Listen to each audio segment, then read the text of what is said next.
आपने झरने का पानी गिरते तो देखा ही होगा। वो खूबसूरत पहाड़ों से नीचे की तरफ पानी का गिरना एक तरफ काफी भयावह लगता है तो दूसरी तरफ काफी मनोरम भी। पानी का ऊपर से नीचे गिरना गुरुत्वाकर्षण के कारण होता है, जिसे लगभग हम सभी ने पढ़ा है। लेकिन अगर हम आपको ये कहें कि बौद्ध धर्म की शक्ति के आगे ये नियम भी फेल हो जाता है, तो आप क्या कहेंगे? जी हाँ, भारत की अलग अलग संस्कृति के बारे में आपने सुना होगा, लेकिन क्या हो जब बौद्ध धर्म के प्रभाव से बाहरी देश तिब्बत की संस्कृति के भी दर्शन कर सकते हैं। अब छत्तीसगढ़ में, जी हाँ, यहाँ कई सौ सालों से मौजूद है एक मिनी तिब्बत, जहाँ न केवल तिब्बती लोग निवास करते हैं, बल्कि इसी जगह मौजूद है ग्रेविटी के नियम को चुनौती देने वाला एक झरना, जो ऊपर से नीचे नहीं बल्कि नीचे से ऊपर बहता है। अपने इस वीडियो में हम छत्तीसगढ़ में मौजूद मिनी तिब्बत के बारे में जानेंगे, साथ ही कैसे छत्तीसगढ़ में बना ये मिनी तिब्बत और बौद्ध धर्म के लिए क्यों महत्व रखता है ये क्षेत्र, इसके बारे में भी जानेंगे।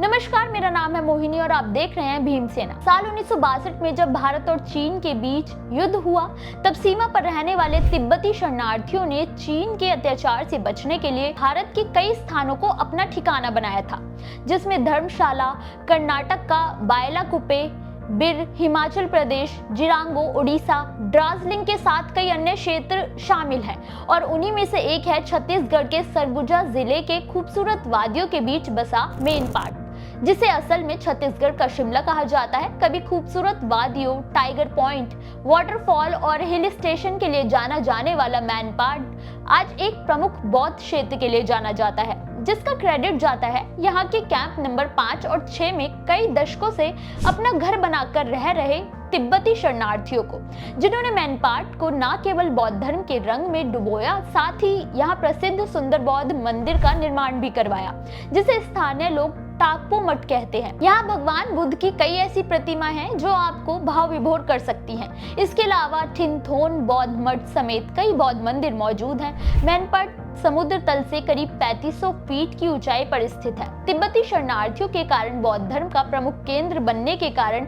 आज यहाँ के लोग इसे छत्तीसगढ़ का मिनी तिब्बत कहते हैं। हैरानी की बात तो ये है कि तिब्बती शरणार्थियों के रचने बसने में खुद सरकार भी पूरा समर्थन करती है। उनके लिए विशेष सुविधाएं, स्कूल, घर, खेती के लिए जमीन जैसी सुविधाएं देकर उन्हें बसाया था, जिससे बौद्ध धर्म को भारत में और बढ़ावा मिला।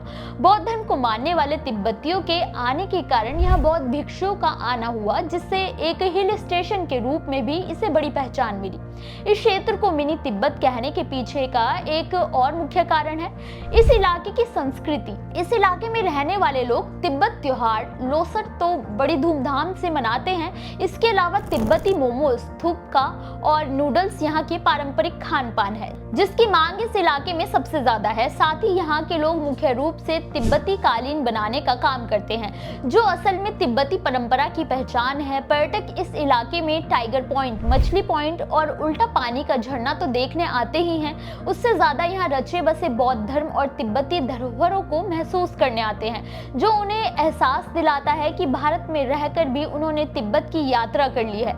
इस इलाके में उगने वाले औषधीय पौधों की काफी मांग है। कहा जाता है कि पहले यहाँ करीब 1400 तिब्बती शरणार्थी थे, लेकिन जब साल 2013 में दलाई लामा ने मैनपाट का दौरा किया और वहां के डाकपो शेड्पलिंग मठ में प्रार्थना की थी और वहां तिब्बती शरणार्थियों को आशीर्वाद दिया था, तब से यहाँ शरणार्थियों की संख्या के साथ साथ मैनपाट की भी वैल्यू बढ़ गई है। ये स्थान आपको याद दिलाता है कि भारत और तिब्बत के बीच के मैत्रीपूर्ण धार्मिक सौहार्द की, जो बताता है कि आखिर क्यों भारत अतिथि देवो भव की नीति पर चलता है।